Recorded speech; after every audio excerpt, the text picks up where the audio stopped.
Hello students, in this video lesson we will be revising the chapter 7, that is diversity in living organisms.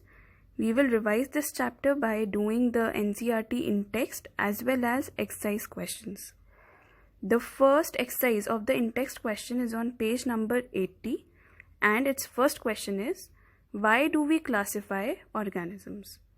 Now this is a very simple question. By classifying organisms, it is easier and more convenient to study their characteristics. The similarities exhibited by various living organisms allow us to categorize different organisms into a class and hence study a group as a whole. Now, the next question on the same page number is, give 3 examples of the range of variations that you see in life forms around you.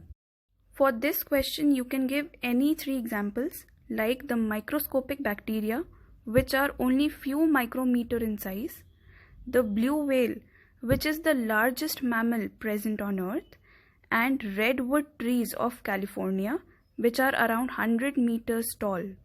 These organisms show a very high range of variations.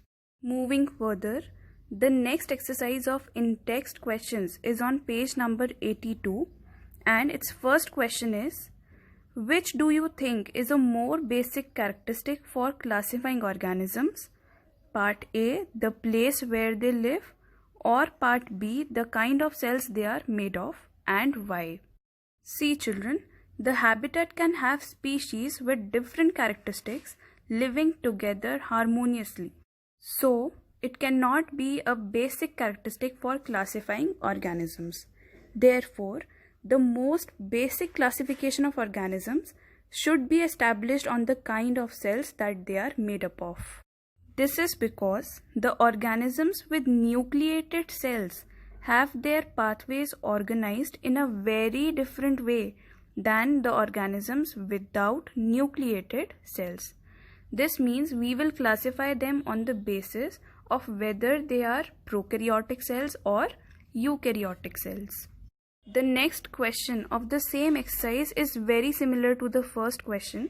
The question is, what is the primary characteristic on which the first division of organism is made?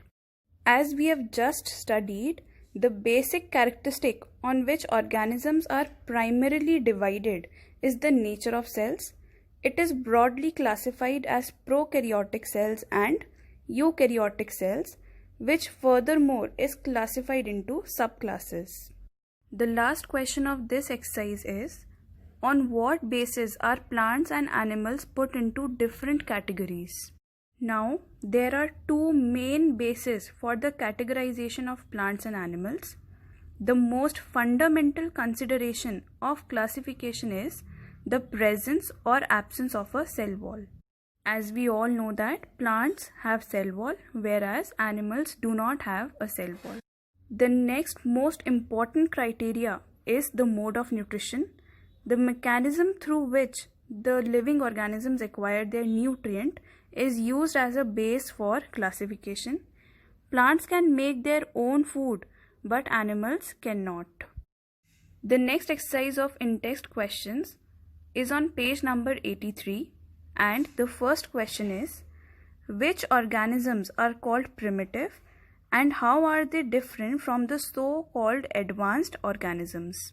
Now, as we have studied that primitive organisms are the organisms that exhibit a very simple and basic cell arrangement, mechanism and structure, and no division of labor is observed, whereas advanced organisms are the organisms possessing millions of cells that are grouped into various organs performing different functionality such as mammals.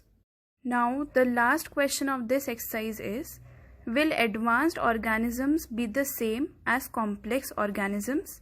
Why? The answer to this would be yes. Complex organisms are the same as advanced organisms, as the complexity in design increases over the evolutionary time. The consequences of advancement leads to multiple cell arrangements that operate uniquely. We have 3 more exercises of the NCERT in-text questions which we will be covering in the next video lesson.